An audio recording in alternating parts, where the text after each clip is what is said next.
on the 1st of January 2008, we were playing games, banta. You come na banta, as kids, just having fun. And then we actually inside the church as kids. So when I was inside, I heard rocks being thrown at the church, you know.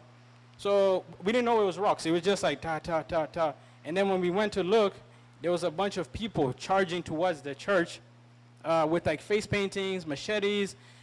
I'm a kid. I'm scared. Went back inside the church. But so did everybody else.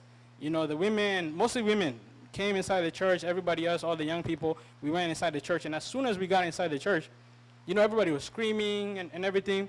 They locked the church. And mind you, the church was made out of wood. And then it has like mabati.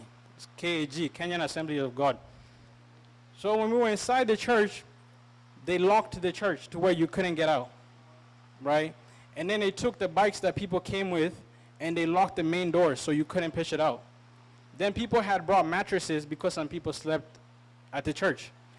Once they did this, they lit the church on fire with kerosene while we were inside the church. Now, again, I'm young. I keep emphasizing on this because the older people, everybody's now scrambling to get outside the church. Or screaming, the women are screaming, everybody's trying to get outside. People are stepping on me as they're trying to get out because now it's like everybody for their life. The reason I got burnt on my hands is because at some point in the church, I was one of the last people to get outside the church. The church is falling, you know, it's made out of wood, so it's burning really quick. I'm protecting myself, kujikinga, ndio nisiungwe, you know, even covering my face, so nothing, so I could kind of see where I'm going. That's how my hands ended up getting burnt. And most of my burns was because things were falling.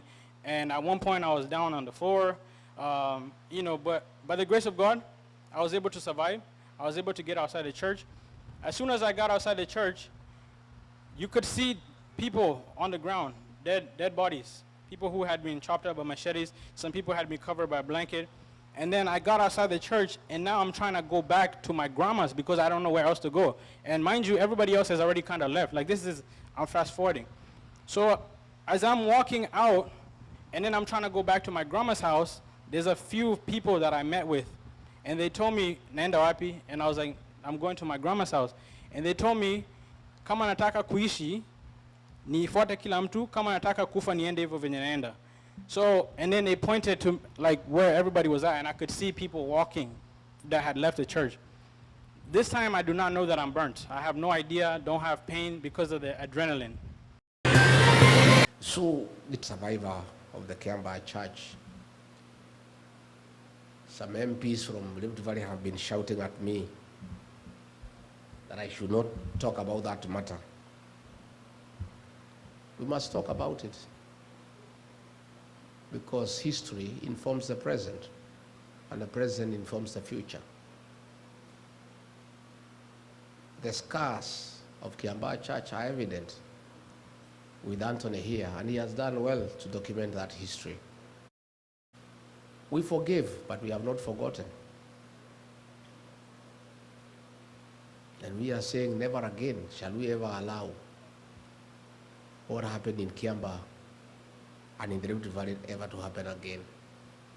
Kenyans must be allowed to make their choices freely on who is to govern them, who is to lead them without any reprisals from anybody for whatever reason.